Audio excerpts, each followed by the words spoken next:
Welcome to this edition of the Native News Update on this Wednesday, February 8th. I'm your host for today's program, Paul DeMain, and today we talk with correspondent Mark Trahant from Fort Hall, Idaho about the latest in the Republican presidential primary. Mark Trahant, thanks for joining with us again, and what a world of surprises this year's primary race on the Republican ticket is ending up being. I mean, last year Michelle Bachmann was in the lead, and then Herman Cain was in the lead, and now you don't hear anything about those. Gingrich was in the lead for a little while. Romney busted everything up here, in Nevada and Florida, and last night a sweep by Santorum. Were you predicting that? No, I did, though, start to pick up a lot of buzz from conservative publications that did see it coming. And the Romney people yesterday started to downplay expectations, which is a sign they knew it was coming. So it was out there. Well, let's get this correct, if you can put some perspective on it and give it to our people.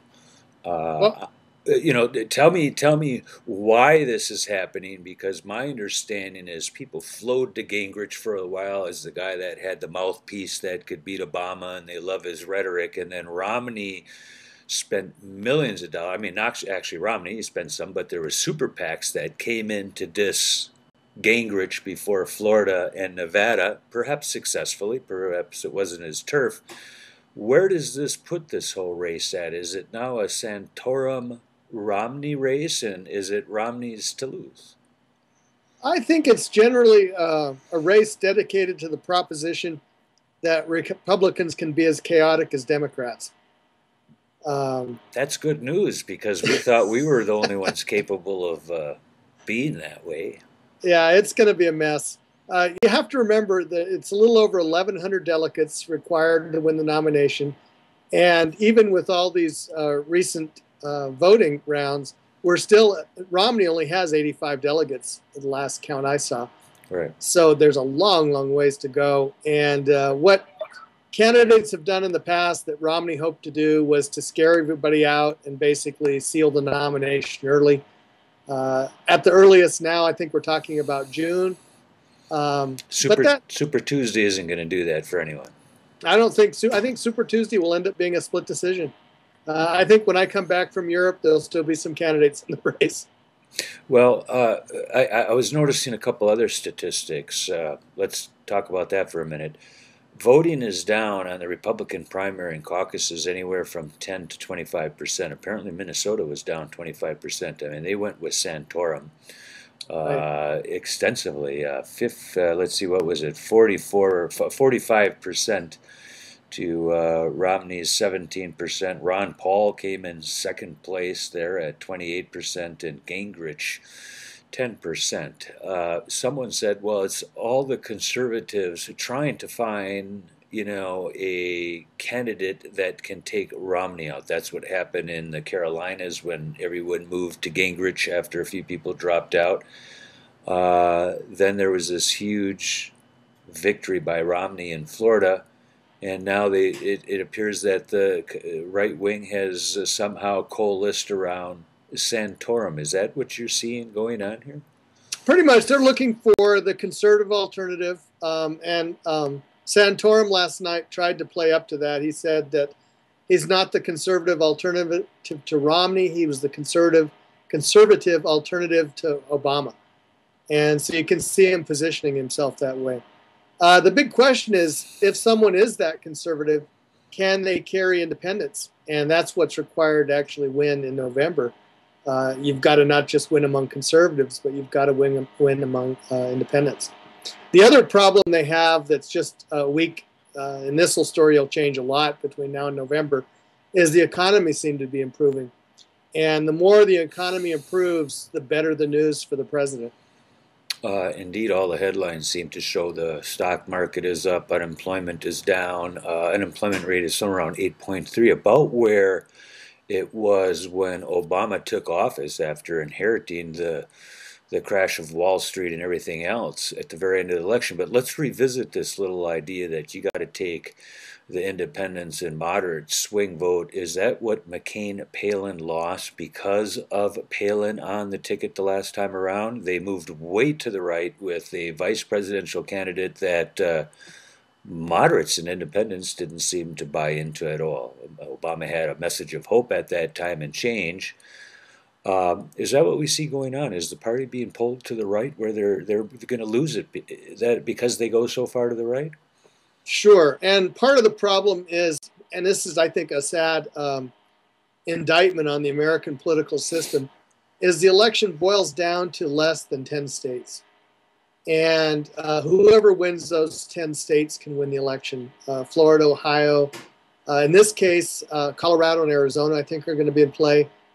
But it doesn't take so many states like the one I live in, Idaho. My vote doesn't count because Idaho's decided. They could check that into the Republican camp right now. There is no election here. So it boils down to what can you do to carry those swing states, and that's where the independent vote becomes so important. But there's another factor here that I think for Indian country is really important, and that's the idea that if you get excitement at the top of the ticket, you can also carry the Senate with you. And the Senate's going to come down to a very close contest. And in places like Montana, if there's a strong interest in the president's election, even if they don't carry the state, they could help propel John Tester back to the U.S. Senate.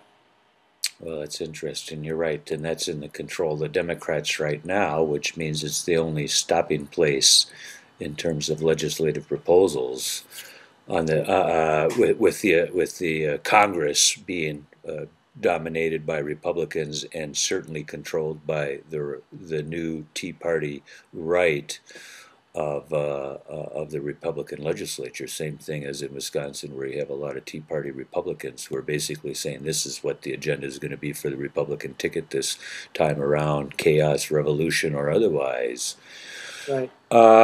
People are still saying they don't wish there was some other candidate between these people. It seems like there's still a deep sense that even Santorum and Romney, Paul, Gingrich don't represent the feeling of the majority of Republicans. Still discontent there, and if you go in there not very enthused about it, isn't that a losing formula as well? Well, and if no one Republican gets to the magic number of delegates needed to win, that could still be a possibility. I think it's too late for someone to mount a challenge at the ballot, but our history has suggested that in times past they've turned to open conventions to nominate people, so that's still possible. And explain us what an open convention is for people who don't know what that is. That's after your first round ballot, and I don't know how many times you can do that, but at some time the delegates get released, don't they? Right after the first ballot, delegates are released and can start to form coalitions around other candidates. And the way it would normally work is whoever took first and second would try to negotiate, and one drop out and throw their support. But it's not inconceivable where one of the second or third place candidates could get together and say, we know we're not going to get it, but how about X? And try to get enough votes for that to happen. I mean, we haven't had working conventions really since John F. Kennedy in 1960. So for someone like me who watches this stuff, home yesterday or this morning. Yeah, interesting. What do you see coming up in what we should be looking for? You see anything, any trends, any ramifications of this thing coming up in the legislation? The Congress is just getting ready to open things back up and start discussing the payroll tax cut again and some other issues. What are we looking for? Well, one that I think is awfully important is the administration started to release more and more rules regarding to healthcare reform. And they released a rule that requires employers to provide minimum levels of insurance. And as part of that insurance, they're required to provide contraceptive services. And they've exempted religious institutions like churches and parishes and that sort of thing. But what they didn't exempt was church-owned universities and hospitals and other institutions. And the churches are just saying, this is ridiculous. We can't allow our moral beliefs to be imposed on by the United States government.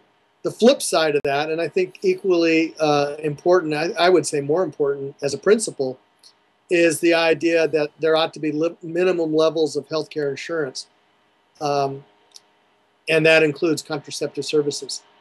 So that's going to be a big, big contentious issue. It's interesting because the church, which primarily the Catholic Church, which is complaining about it at this point, nearly 60% of Catholics oppose the church on this issue. So it really creates a division within a division.